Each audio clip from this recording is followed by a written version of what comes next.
Good afternoon.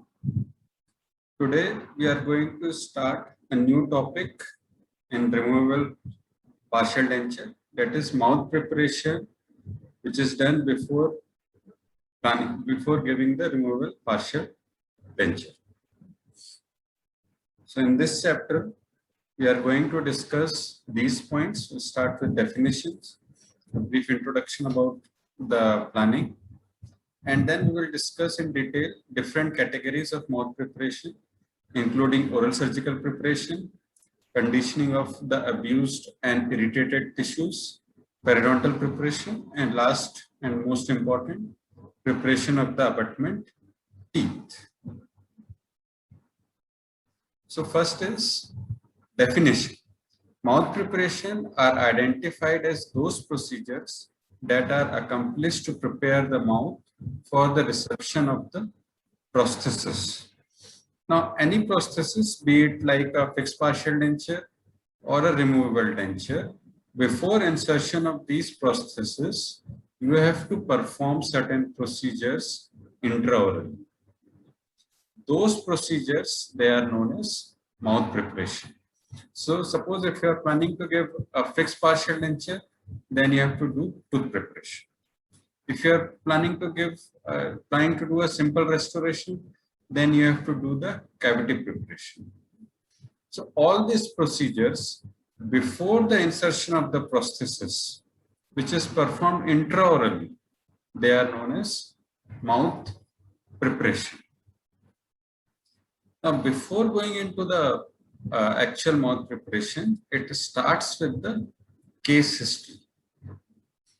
So once you have arrived at the diagnosis, you formulate a treatment plan and then proceed for the mouth preparation. Now, case histories, it starts with administrative data, name, gender, age, all those things. Then chief complaint, medical history, family history, dental history. Then you come to the examination part. Examination part is divided into two categories: extraoral examination and intraoral examination. Intraoral examination, you examine not only the teeth but adjacent structures also, including periodontal evaluation. Then comes your investigation. And one of the most important investigation in dentistry is the radiographic examination, be it a simple IOPA or OPG. Then important part of the diagnosis in prosthodontics is the fabrication of the diagnostic cast and mounting it on an articulator. Then for removal prosthodontics, you can go for surveying. When you perform all these procedures, you reach at a diagnosis. Now, based on the diagnosis, you fabricate the treatment plan. Now, treatment plan is nothing but the sequence of the procedures which is used to treat a patient once you have arrived at the diagnosis. Now, these treatment planning, one of the important aspect of the treatment planning is mouth preparation. So mouth preparation is just one of the part of your treatment plan. Now, these mouth preparation, this can be grouped into four categories: oral surgical preparation, conditioning of the abused and irritated tissues, periodontal preparation, and last is the preparation of the abutment teeth.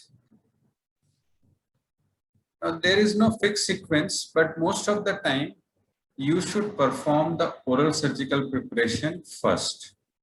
So the rule is oral surgical preparation should be completed as soon as possible, so that there should be a sufficient time gap between the oral surgical preparation and the impression.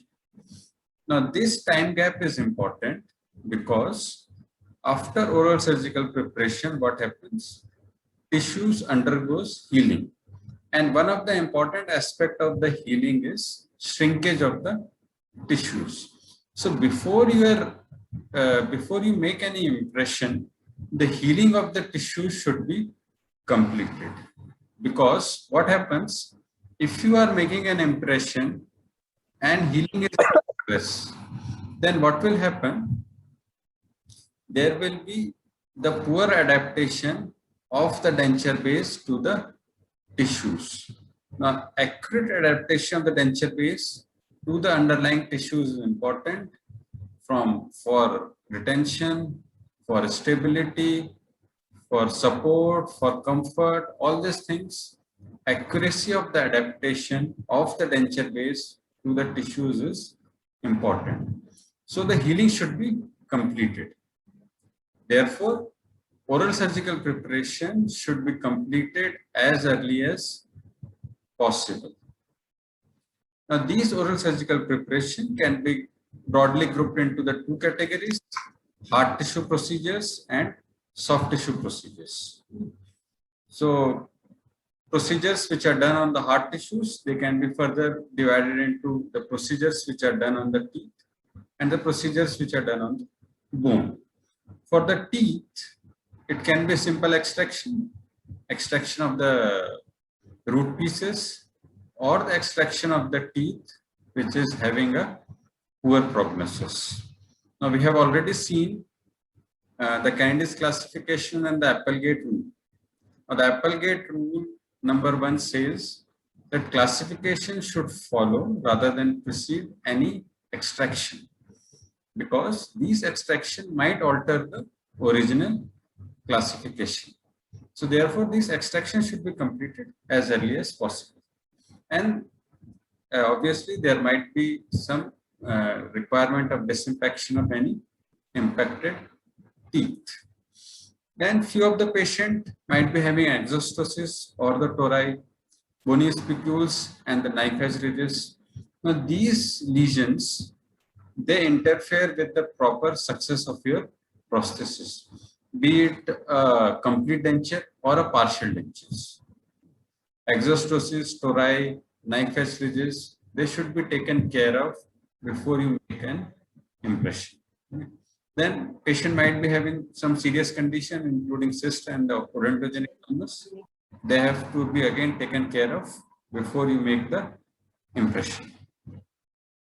Then there are certain soft tissue procedures, including the lesions for hyperplastic tissues, polyps, papillomas, hyperkeratosis, etc. And one of the important aspect of the pre-prosthetic surgery is vestibuloplasty and the frenectomy. Now, particularly in removal prosthetics, the vestibular depth is important. And some patient might be having a very high frenal attachment. This frenal attachment, if it is approaching to the crest of the ridge, then they have to be taken care of by procedures like frenectomy or the frenoplasty. So vestibuloplasty and frenectomy, they are again very important pre-prosthetic procedures. Then few patient might require augmentation. So augmentation is basically what? You use the bone graft to increase the height and the width of the bone. Now, height of the bone and the width of the bone, they are very important aspect for removal prosthesis. They are responsible for retention, stability, support, all those factors. So if the patient has got a poor ridge, then you can think of augmentation. You can use the bone graft to increase both height as well as the width of the bone. And in some patient, you can think of the osseointegrated devices, that is the implants.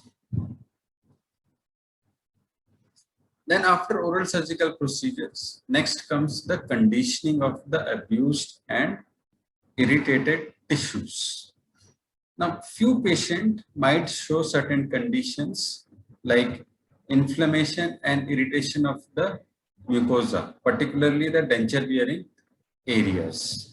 A few of the patients might also show distortion of the normal anatomic structures, including incisive papilla, rugae, retromolar pads. And very few patients might even complain of burning sensation in relation to the residual ridges, tongue, lips, and the cheeks.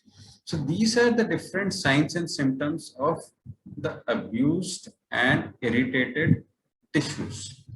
Now, the most common etiology of these abused tissues is ill-fitting or poorly occluding old dentures. So this is the most common etiology. Now, this removal processes needs maintenance over a period of time. This maintenance might be in the form of a relining or the refabrication of the entire prosthesis. Now, if the patient ignores this maintenance part, then tissues will be abused. The tissues will be irritated. So this is the most common cause for the irritated tissues or the abused tissues. Other common causes include nutritional deficiencies or some systemic diseases, endocrine problems like diabetes, blood diseases, or it might be conditions like bruxism, all those factors. But the patient will show most I love you. signs and symptoms. Now, these abused and irritated tissue, most of the time, it doesn't require any surgical or the pharmacological intervention. They can be, best thing is, you should ask the patient to remove the prosthesis for a few days and then institute a home care program. This home care program includes saline rinses, massaging of the gingiva, taking care of the nutritional deficiencies by including vitamins, giving a balanced diet. So these home care program and removal of the tissue, removal of the prosthesis will take care of these abused tissues in most of the cases. There is no need of any pharmacological or the oral surgical intervention. But some patient, they might find it difficult to remove the prosthesis. Reason might be mostly related to the social issues. So in such patient where the patient is not willing for the removal of the prosthesis even for a single day, you can think of using the tissue conditioning materials. This tissue conditioning materials you must have read in the dental materials. Now, these tissue conditioning materials, they are similar to the methacrylates, methyl methacrylates. The difference is they are higher acrylates, butyl ethyl acrylates, and they are dissolved in organic solvents. So when they are dissolved in organic solvents, what happens? They continue to flow for an extended period, and they form a cushion-like material between the denture base and the bone. Now, these cushion-like material, they are very helpful. In what way? They help in rebounding of the distorted tissues. Also, this cushion-like material or resilient material, they have a massaging effect on the underlying tissues. And because of the increased resiliency, occlusal forces, they are better distributed. So when the occlusal forces are better distributed, the forces, they are not concentrated in any small areas, and it allows the tissues to heal. So if the patient is not willing for removal of the prosthesis, then you can use the tissue conditioning material. But remember, this tissue conditioning material, they have to be used for a very small period of time, maybe 1 week, so maximum 10 days. So within that period, you have to remake the prosthesis, or if it is not possible, then what you can do is you can change the tissue conditioning material. Because over a period of the time, the resiliency of this tissue conditioning material is lost because of the loss of the organic solvent. So this tissue conditioning material, they again become hard. They lose the resilience. Then after the conditioning of the abused tissues, you have to take care of the periodontal problems. Now, for periodontal preparation, you have to follow a particular sequence. So first is the removal of any etiological factors, that is the plaque calculus. Most of the time it is plaque and calculus. Then you have to take care of the occlusal interferences. You have to remove any atraumatic occlusion. Then you have to take care of the pockets. Either you have to reduce the pocket depth or completely eliminate the pocket. And then you have to institute the maintenance program. So periodontal preparation, so they are grouped in different stages. So phase 1 is initial disease control therapy. So in this case, in this phase, you give the oral hygiene instruction. Then you remove the local irritants, that is plaque and calculus, by scaling and root planing. Then apart from plaque and calculus, there are other local irritating factors like overhanging margins, they have to be removed. Then you have to take care of the occlusal interferences, check for any atraumatic occlusion if present. Then you have to perform coronoplasty. And if few teeth are mobile, then you can go for splinting. And if the patient is having a bruxism, then use the night guard. So this initial disease control therapy phase, it takes care of the etiological factors. So first phase in periodontal preparation is taking care of the etiology. So once you have taken care of the etiology, then only the tissue healing will start and progress. Unless and until you have taken care of the etiology, your tissues will not heal. Then obviously once the phase 1 therapy is successful, you can think of the phase 2 therapy where you perform the periodontal surgeries. In periodontal surgeries, you mostly take care of the pocket depth or any mucogingival problems. And once you have completed this thing, maintenance phase is again very important, so that whatever health has been achieved, periodontal health has been achieved, it is maintained for a longer duration of the time. So this was about the periodontal preparation. So till now we have seen oral surgical preparation, which has to be performed first. Then we saw the conditioning of the abused and irritated tissues, and then the periodontal preparation. Once you have completed all those things, then only you can think of the preparation of the abutment teeth. So this preparation of the abutment teeth is the final step before you make the final impression and go for the fabrication of the prosthesis.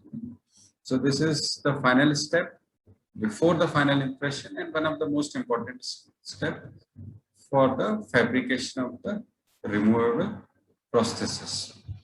Now these abutment teeth, based on the mouth preparation, they can be grouped into 3 categories. First is the abutment teeth that requires only minor modifications.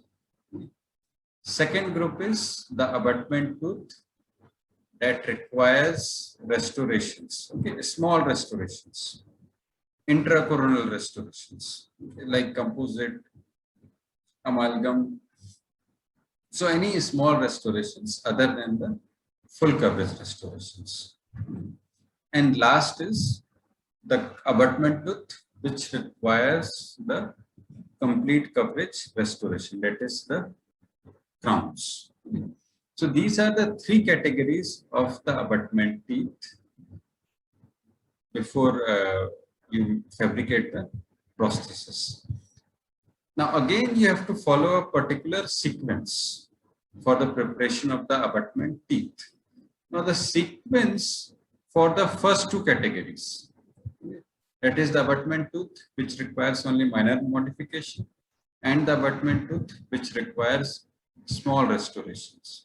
The sequence for these two categories, they are more or less same. They are almost same. Obviously, the sequence for the last category will be slightly different. So we will first see the sequence for the first two categories.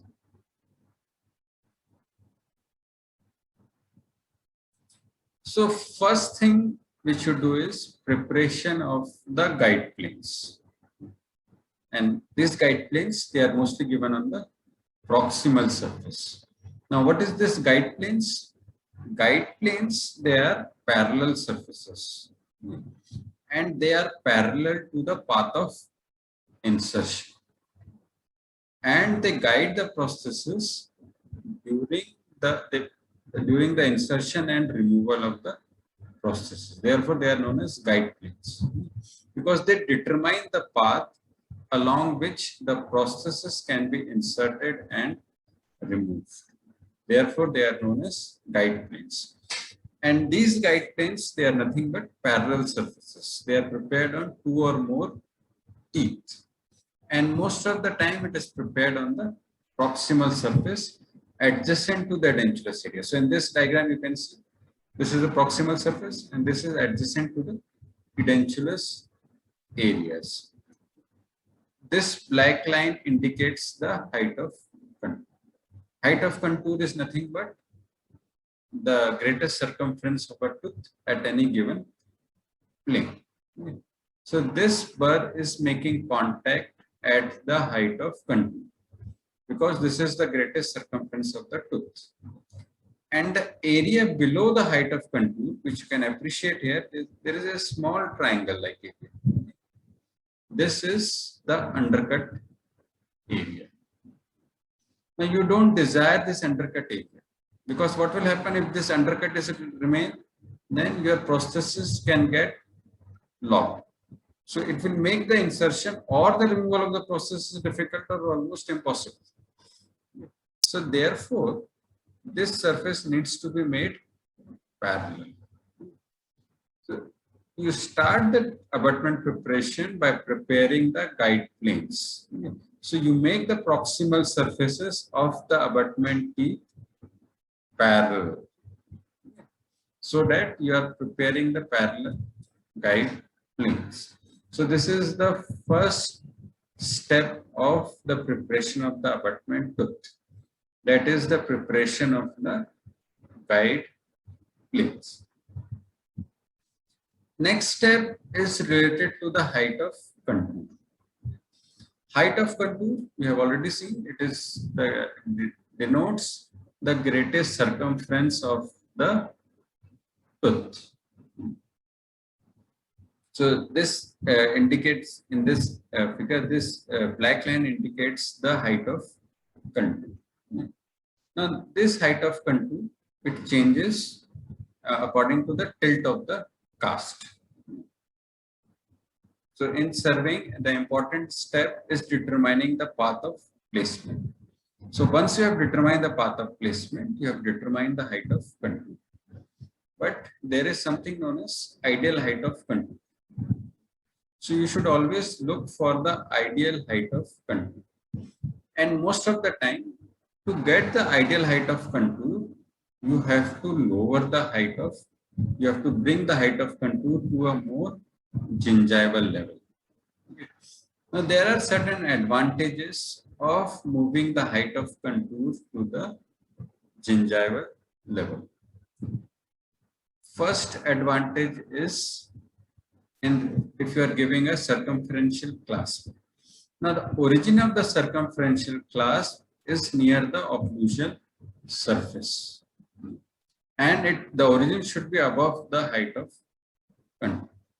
Now, if the height of contour is too much near to the occlusal surface, then what can happen is this origin of the circumferential clasp arm might interfere with the opposing teeth. So therefore, the height of contour should be at a lower level. Second advantage of lowering the height of contour is in relation to the retentive clasp arm. The retentive clasp arm in removable partial denture, most of the time it is placed on the buccal surface. And if the retentive arm is placed in the gingival 1/3, then what can happen is it can help in aesthetic parameter. It can be hidden in the gingival 1/3. And since the retentive arm is closer to the bone, it offers some mechanical advantages. So that is the second advantage of lowering the height of contour. Third advantage is in relation to the reciprocal arm. Now the reciprocal arm, based on its design, it should always be placed above the height of contour. So this is the height of contour. Reciprocal arm should ideally be placed above the height of contour. And ideally it should be located in the middle 1/3 of the lingual surface, so that it doesn't interfere with the opposing occlusion. So if the height of contour is at a higher level, then this might interfere with the opposing occlusion. And if you try to remove that interferences, you might reduce the strength of the reciprocal arm. So ideally, reciprocal arm should be located in the middle 1/3 of the lingual surface. So these are the advantages of lowering the height of contour. So if you are preparing the abutment tooth, first thing is preparation of the proximal guide planes. Next is lowering the height of contour. Once you have performed these procedures, then before proceeding to the rest sheet preparation, make a diagnostic impression and pour it in a fast setting plaster.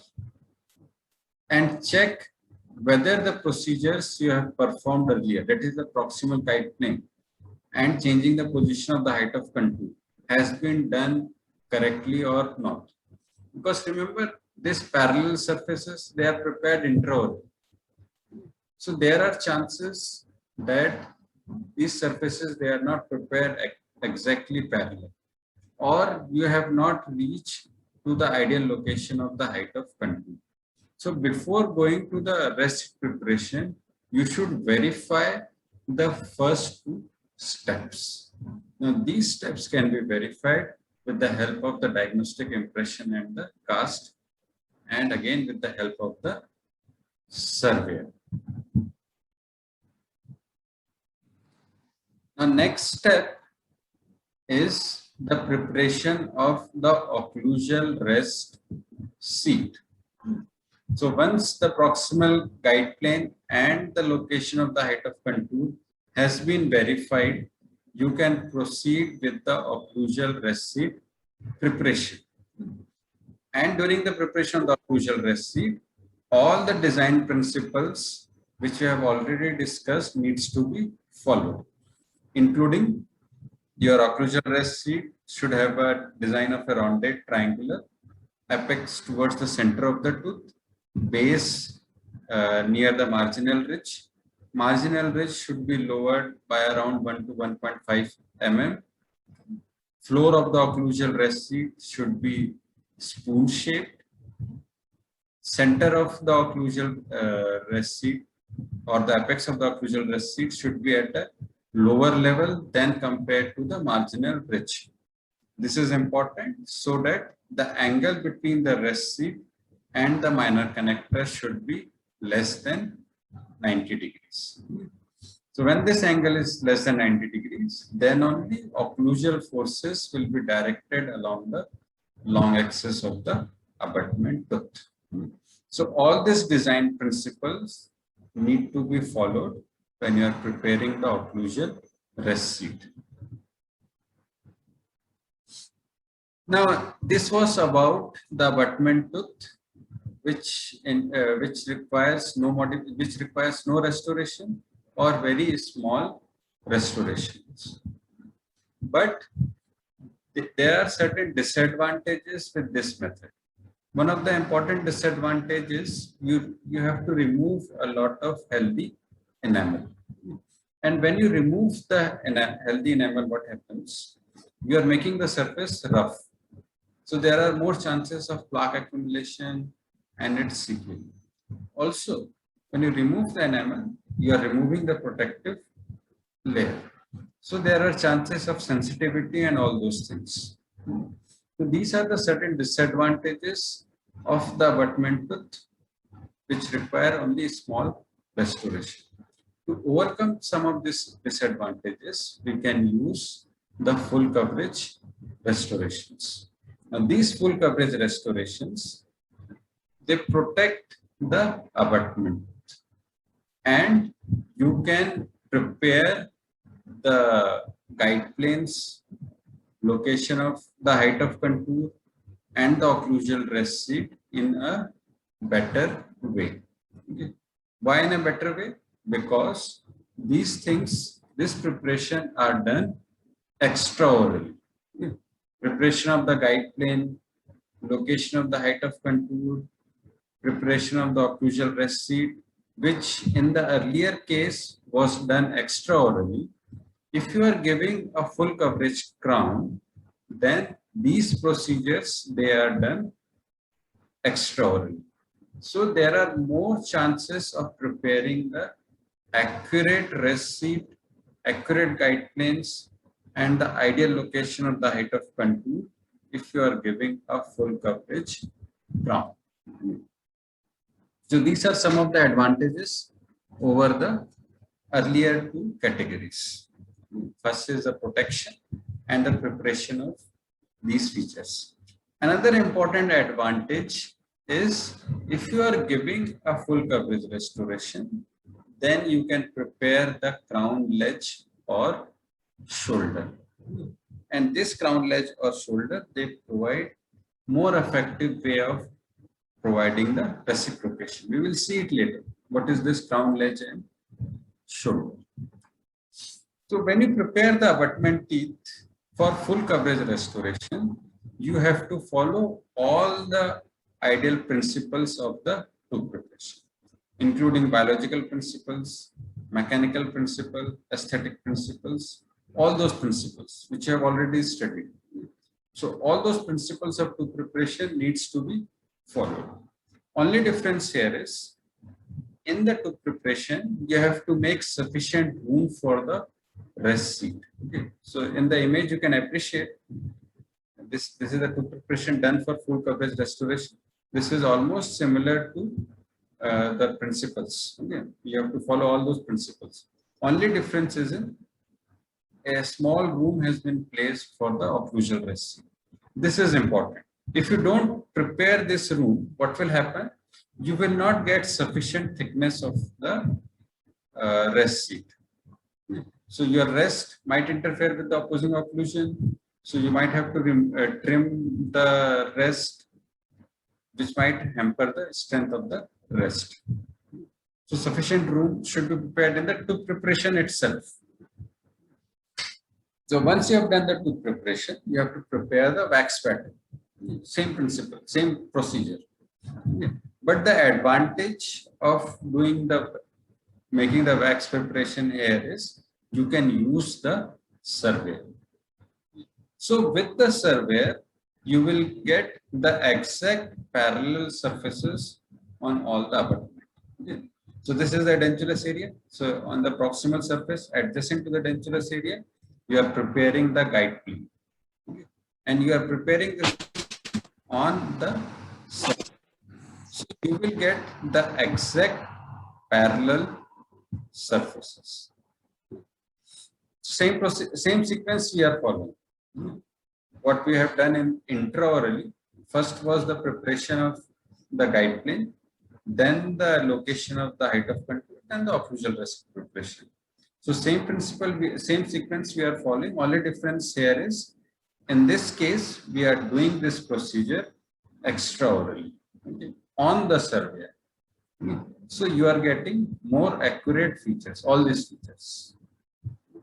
So same way, guide plane. So same way you can prepare the axial surfaces, that is the buccal and the lingual surface, to get the exact location of ideal location of the height of contour where you want. Okay. You want your height of contour to be at a slightly lower level, okay, so that your reciprocal arm comes in the gingival 1/3 area and the reciprocal arm comes in the middle 1/3 area. Again, this is done on the survey. Now, next in the axial preparation is the preparation of the ledges. Now, these ledges, they are spaced for the reciprocal arm. So, retentive arm most commonly given on the buccal surface, reciprocal arm given on the lingual surface. So, this is image for the illustration for the tooth, abutment tooth with the normal contour, okay, where you have done minor modification. In this case, you have not given the full coverage crown. This is the illustration for the earlier two categories. That is the categories where you do only minor modification or the small restorations. Now, what happens? This retentive arm ideally is placed in the gingival 1/3. Reciprocal arm is placed in the middle 1/3. That is above the height of contour. So when you insert the prosthesis, what happens? Retentive arm comes in contact with the tooth first, before the reciprocal.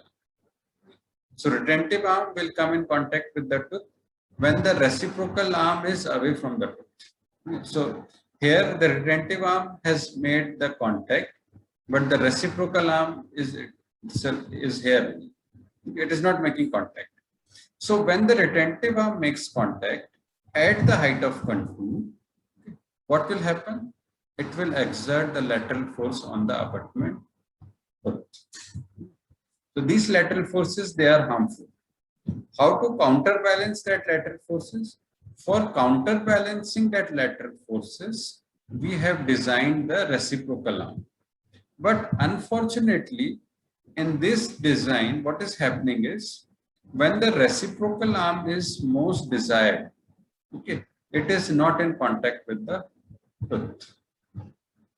It is coming in contact with the tooth when the retentive arm has almost crossed over the height of contour. Then it is making the initial contact. So when the reciprocal arm was most required, when was it most required? When the retentive arm was making contact at the height of contour. This reciprocal arm was not available for counterbalancing. So this is the illustration for the earlier two categories where you are doing only minor modification. Now, if you are giving a full coverage crown, then you can prepare a ledge. Okay. Ledge is something like this shoulder. Okay, this 90-degree shoulder.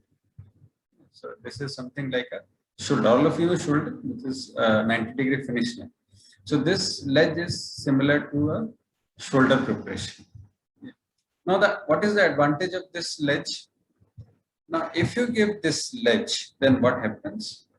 This reciprocal arm makes the contact with the teeth first. So the reciprocal arm is in contact with the tooth when the retentive arm is passing over the height of contour. So when the retentive arm is exerting the lateral forces, this lateral forces is counterbalanced by the reciprocal arm. So that is the advantage of giving a full coverage crown, one of the advantage. So if you're giving a full coverage crown, you can prepare the reciprocal ledge or the reciprocal shoulder. So that will provide a better reciprocation than the conventional reciprocal arm. So in this case, reciprocation is better. Reciprocation is nothing but counterbalancing the effect of the retentive arm, because retentive arm exerts a lateral forces when it passes over height of contour. So this has to be counterbalanced by the reciprocal arm, and the reciprocal arm can perform better if we are giving a ledge. So now this is done on the wax pattern. So you can prepare the exact 90 degrees, exact parallel surfaces. So once you have done with the proximal rest preparation, the location of the height of contour and the reciprocal ledge, then you can go for the occlusal rest seat preparation. Same sequence, but it is done on the wax pattern. And then the further process, that is the casting. So that is for the full coverage crown. So this was about the preparation of the abutment teeth.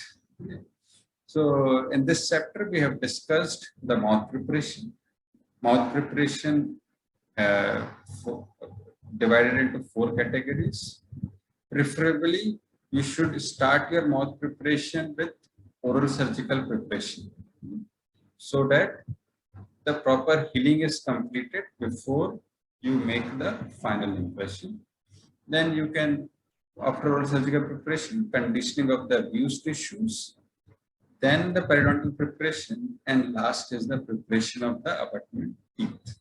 Now, advantage of following the sequences, the tissues get sufficient time to return back to its healthy state. So once the tissues have reached to the healthy state, and then you give the prosthesis, then that prosthesis will function for a longer time. So some of the questions which you can read. So first is, what are the different categories of the mouth preparation? Then the order of the mouth preparation. Then the order of the management of the conditioning of the abused tissues. Then the objectives of the periodontal therapy. Then last is the preparation of the abutment teeth. Different categories, different types, and their sequence. So find out the answers of these questions, and if you still have any doubt, then you can contact me either directly in the class, or you can contact me in WhatsApp.